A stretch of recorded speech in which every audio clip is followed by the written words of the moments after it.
Thank you, Nancy, for that amazing introduction, and thank you also for all you've done for the school. And Dan, there you are. Dan, thank you as well for what you continue to do for the school and what you've done tonight.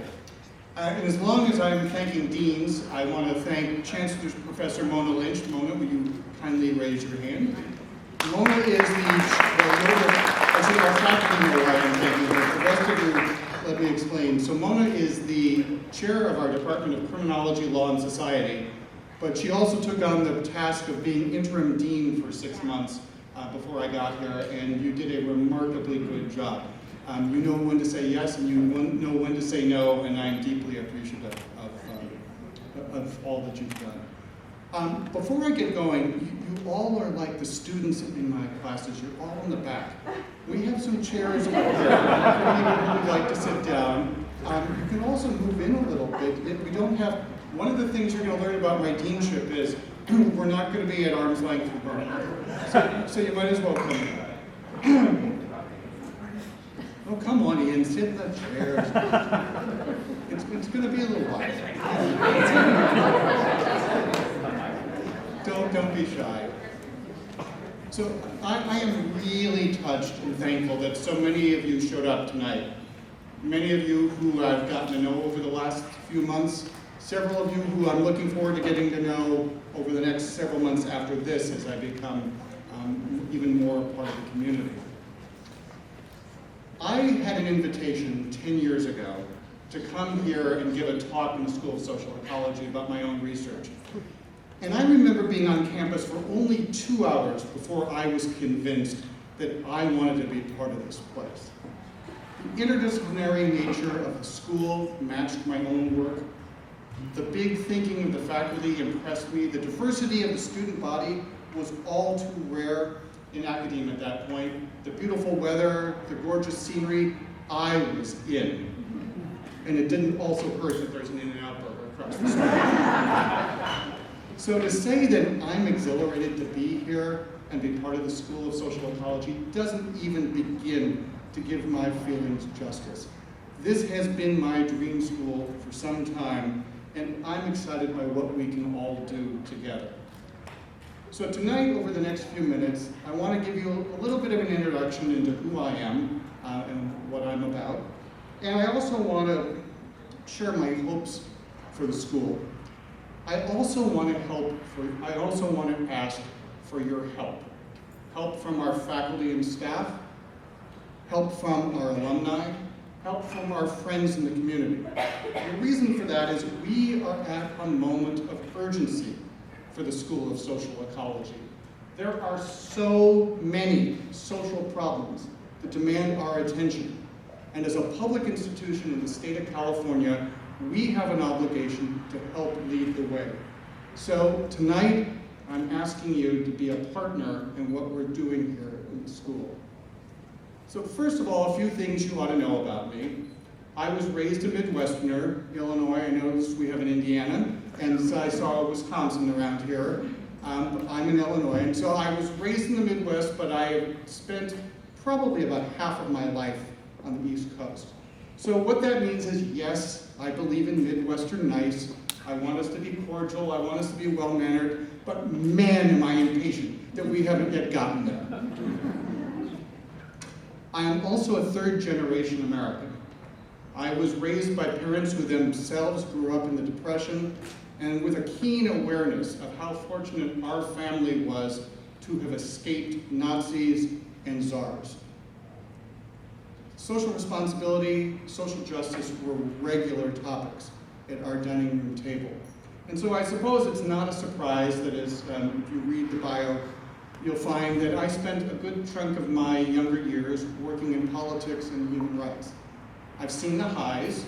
I worked in rural South Africa, helping to train paralegals to serve the needs of their communities, and then I stepped back and watched in awe as the first all-race elections went off without violence in a post-apartheid South Africa. I also have, unfortunately, seen lows. I remember visiting a mass morgue in Bosnia for victims whose only crime was that they had the, quote, wrong ethnicity or religion. I am well aware of the opportunities I've had and the easier path that I've been free to tread that many others, including my own relatives, did not have. No one's discounted my voice. No one's denied me public transportation. No one's ever refused me a job because of my color or outward appearance, where I'm from, the sex to which I was born, or who I love. I am profoundly thankful for the chances I've had. And it's that appreciation, this sense of obligation, heck, call it this Jewish guilt in me, or whatever it is, it's what commits me to paying it forward, if you will, to ensure that others have the same kinds of opportunities I've had, and that everyone has an opportunity to be vested as a full member of not only the academy, but society as a whole. For about as long as I can remember, I've been interested in this intersection between research, policy, and practice. And this might work in the way I do the Venn diagram. I value theoretically driven research, and I want to make sure that it gets into the hands of those who can implement its findings. I also want to draw the line back from policy and practice to our research. So not only our research, but also our teaching, so that we are taking account of conditions on the ground and we can help to answer needed questions. All of this part of my background is what brings me to the School of Social Ecology and informs my hopes and expectations for the school. We are the only school of social ecology in the country, and I think in many ways that's because we're hard to imitate. First, we're not simply interdisciplinary or multidisciplinary. Our work crosses multiple disciplines. We believe in an integrative approach to solving social problems. You've heard that UCI has an integrative approach to health solutions.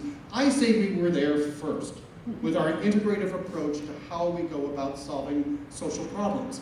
It's not enough, for example, to ask about the condition of an individual, about a child's psychological development, about why someone has anxiety or depression, about someone's healthy aging. It's not enough to simply ask about that, about their health, without asking about the health of the community in which they live.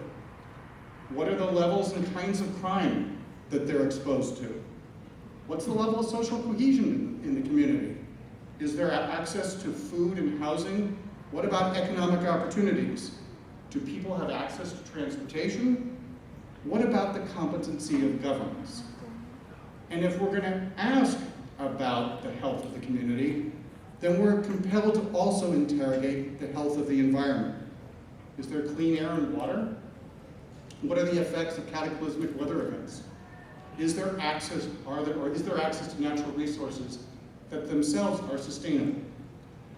This mindset, which I think is baked into the DNA of our school, necessitates that we be relevant.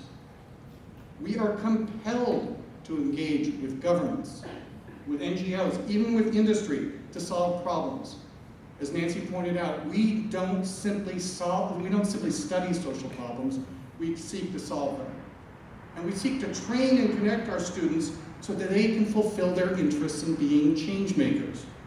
National publications call UCI the #1 university for achieving the American dream. That not only means educating students and preparing them for successful careers, it also means giving them the skills and the experiences they need to go back into the community and give back. Now, as I listen to myself recite our mission, I realize it may sound exhausting. Heck, I'm exhausted just listening to myself go on and on about this. And let's face it, if there were ever a time, not only in all of our lifetimes, but frankly, over hundreds of years, if there were ever a time that we would be exhausted, this would be it.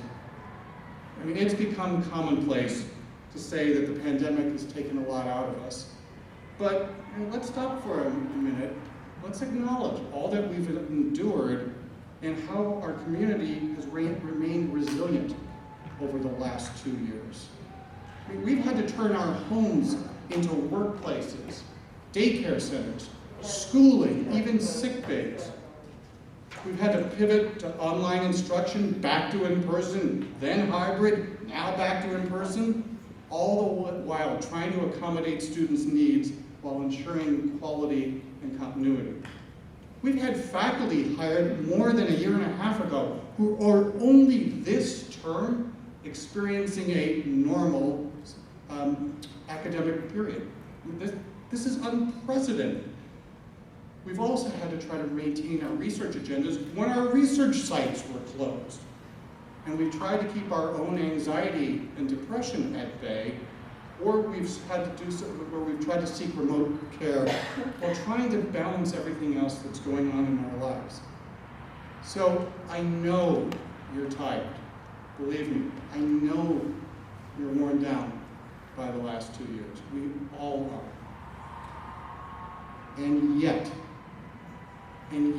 I know the members of this school joined academia because they want to make a difference. We believe that excellent research and excellent scholarship is a gateway to improving the world. We believe in social justice, justice in how the state's penal power is exercised, justice in how children are raised and access to behavioral health, and of course, environmental justice in access to clean air and water and sustainable resources. When I was younger, about 1,000 years ago, when I was younger, there was a bumper sticker that said, if you're not outraged, you're not paying attention. I don't know if people remember this bumper sticker. Today, that same bumper sticker would say, if you're not worried, you're not paying attention. Worried about world war, worried about the effects of a pandemic/endemic, worried about threats to democracy, a right to privacy, and racial justice, worried about climate change. But that's where we come in. We have a role in helping to tackle society's so-called sticky problems. Our research offers insights, it opens possibilities, it raises questions. We can translate our findings. We consult with outside partners, and we can train policymakers and practitioners.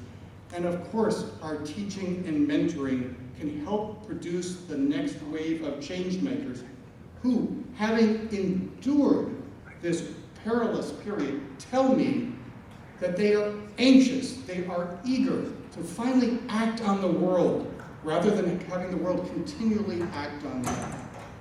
So I think we owe it to them, our students, this next generation of change makers, to rise up out of our weariness. And that's what I'm asking all of you to do by joining us in partnership.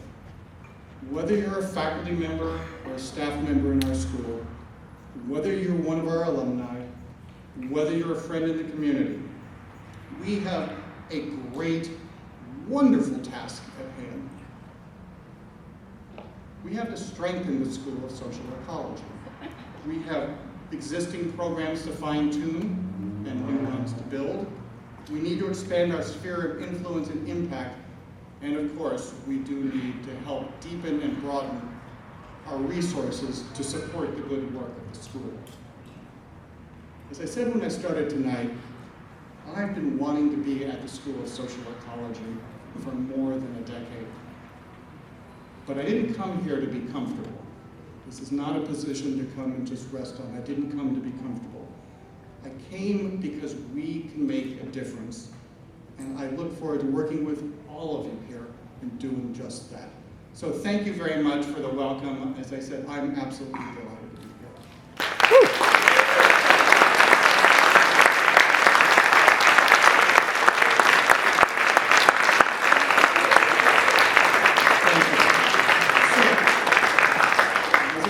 We join in partnership. I am not the only new person on our faculty.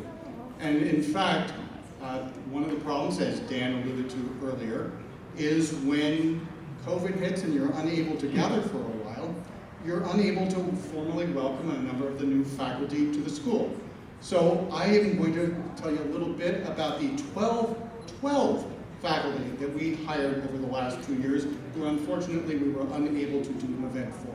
So, in alphabetical order, those 4 were hired in the 2021 academic year. are Jessica Garrison, who's an assistant professor of teaching of urban planning and public policy, Amanda Geller, who was hired as an assistant professor of criminology, law, and society, Miguel Quintana Navarrete, who is an assistant professor of criminology, law, and society, and Dwayne Williams, who's an assistant professor of psychological science. Those were the 4 hired 2 years ago. We have 8 who were hired just this fall and can hold it over me that they're veterans here, whereas I am still not. We have Tony Chang, who's an assistant professor of criminology, law, and society. We have Pia Deeks, who's an assistant professor of psychological science. Shule Gune, who's an assistant professor of teaching in psychological science. Nicole Iturriaga, I keep blowing it, Nicole, I'm sorry. Iturriaga. Nicole not only is assistant professor of criminology, law, and society, she's got a new book out recently, which I commend that you all go and take a look at. Mukul Kumar, who's an assistant professor of urban planning and public policy. Aviv Saroy, who's also an assistant professor of urban planning and public policy. Jason Schiffman, who is not an assistant professor. Jason Schiffman is a full professor in the Department of Psychological Science. He's also the director of our new clinical PhD program in psychological science. And finally, Carolina Valdivia, who's an assistant professor of criminology, law, and society. So if you would, let's give them a round of applause.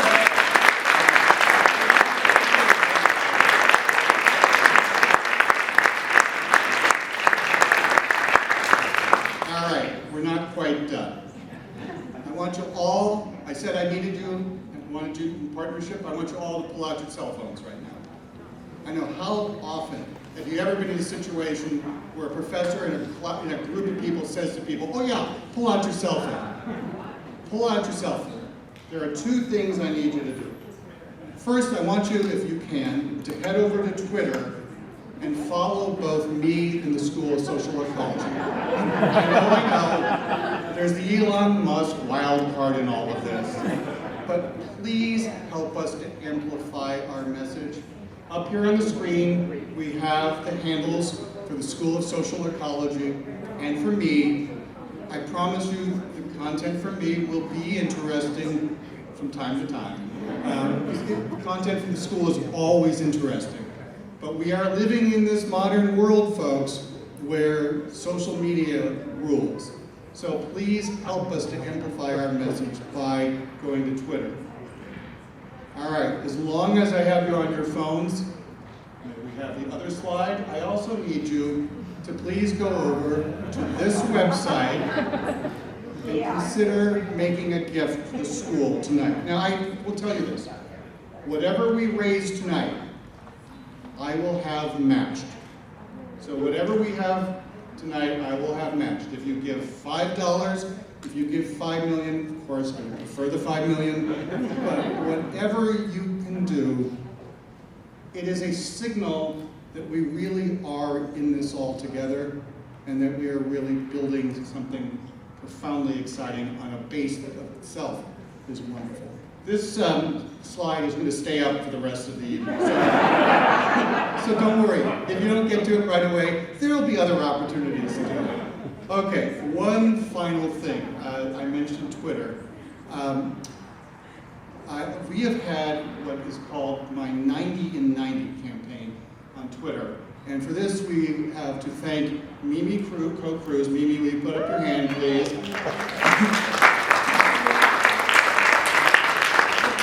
Mimi is our Director of Communications, and what I had promised to do when I started was I had promised, and I am most of the way there, I had promised to meet every single faculty member and staff member in our school.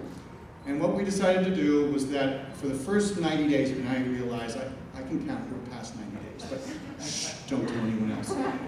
I would meet someone, and I would take a selfie with them, and then we would tweet that out. Well, today is day 90 of the campaign. So we have a camera right up there. Actually right there, there's Han Parker, who also works in our communications team. We have Han to thank for all the video today. We have Mimi to thank for basically all communications. By the way, before I'm done, there are a few other people I want to thank. Doug Colby, who you may know, who's our Director of Development. And his team, Jason, where are you? I saw you. There's Jason Craig. And the newest member, Teresa Hightower, who's right here. She's also our development. One of the things you learn really quickly as a dean is you don't do it by yourself. In fact, you rarely do any of it. I am incredibly thankful that we have had such a strong team for tonight's event.